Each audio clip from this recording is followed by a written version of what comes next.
Graeme Zielinski on the line. He's the communications director of the Democratic Party of Wisconsin, wisdems.org. Graeme, welcome back to the program. Thanks, Tom. Thanks for having me. Thanks. Mike Tate was going to be here, but he sends his regrets, so thank you so much for remembering Wisconsin. Well, thank you, and send our regards to him. Sure. Graeme, I'm curious, you guys know Paul Ryan better than anybody else. Kathleen Sebelius is taking some flack in the media today for saying that Ryan Obamacare would raise the cost to seniors by $6,000 when that was the first Ryan budget. The second Ryan budget was moderated somewhat, and Romney has endorsed the second one. But whether it's the first one, the second one, or the 35th one, Paul Ryan does seem to have some sort of I'm reluctant to call it a moral compass, but some sort of a governing philosophy. You want to describe what it is? Well, I know the nuns of the Archdiocese and what they would say about it. They would say that it's totally inconsistent with Catholic social teaching. But when he came out with this plan originally, his original plan, our party, the Democratic Party of Wisconsin, as a sort of a spoof, we had Paul Ryan Medicare voucher coupons, good for a half hour of dialysis, good for one catheter. And we gave them out in the district, and we talked around to seniors, and they recognized immediately what his plan was. It's not just that it's going to cost seniors more out of pocket, it's that it ends the guarantee of health care. So seniors who can't find their health care on the open market are going to be one illness away from the poorhouse. How can we get the Democratic Party to do that nationally? That's a brilliant idea. If you want to Google Paul Ryan Medicare voucher coupons, and my buddy is I used to work at the Onion newspaper, and my buddy's the former editor of the Onion. He did up a pretty funny graphic with the coupons, but they strike the larger point that this is what they are. They're coupons that you're trusting the open market and ending the guarantee. And we've known this for a long time. Paul Ryan, remember, has never faced an election in Wisconsin since he introduced this crazy budget. Everybody says, "Oh, Paul Ryan's been running the table in Wisconsin," and that's true. He's outspent his opponents 30-1 until Rob Zurban. He's never had a serious challenger, and he's been having the same fibbing problems all along. But nobody's vetted his record because nobody's looked, and he's had this charade where he's hidden behind, "Oh, I'm a deer hunter. Oh, I'm a Packers fan," and now that people see this dang budget, people are scared in this district, and I know because my parents are seniors. They live in the district. They're damn scared. Yeah. And if you look now and see what kind of money Paul Ryan is spending on his congressional race, where he's never spent this kind of money before, it's because the people of Wisconsin know his plan, they don't like his plan, and they're rejecting him. Yeah.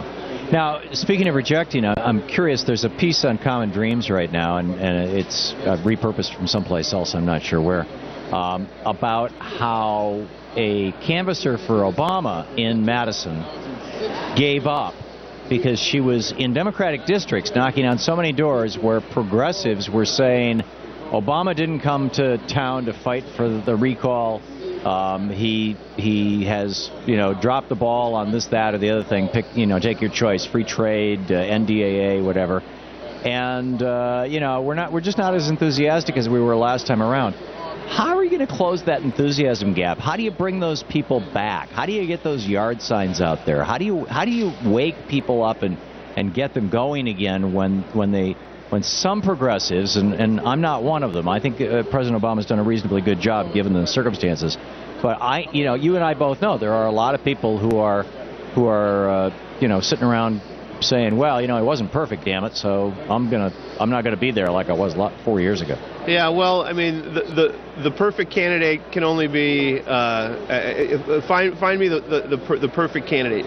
But I don't see that. Maybe it's because I'm an activist. I'm on the ground all the time, and I'm with these people. The people in Madison who are part of the recall are my friends. The people in Milwaukee and Superior, whatever. I've been all around the state with the recall, and now, as we've woken up, and it's not just re-electing this president, but it's keeping the Senate majority with a strong progressive like Tammy Baldwin in office. People in Wisconsin, let me tell you, have been having this conversation about the economic security of the middle class and fighting these special interests like the Koch brothers.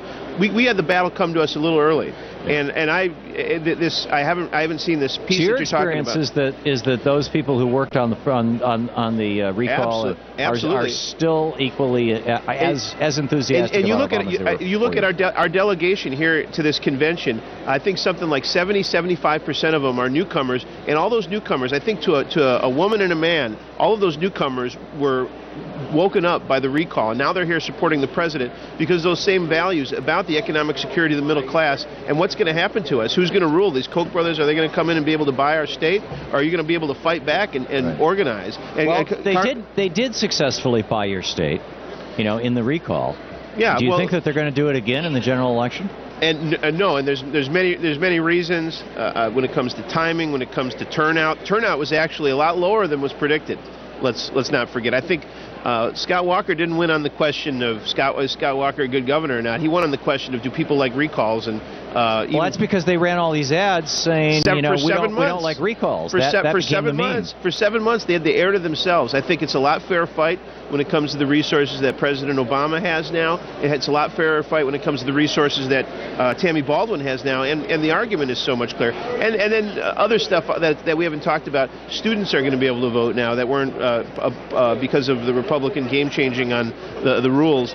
Students weren't really a factor in the recall election. Well, they are now with Pell Grants being cut and health care being cut and all this stuff, and you're going to have a much bigger turnout. And didn't Scott Walker cut the students out of the vote with a voter suppression ID law? That's exactly what he did, and it is exactly the point of that suppression. You nailed it you got it on the head. Nailed it on the head. Yeah.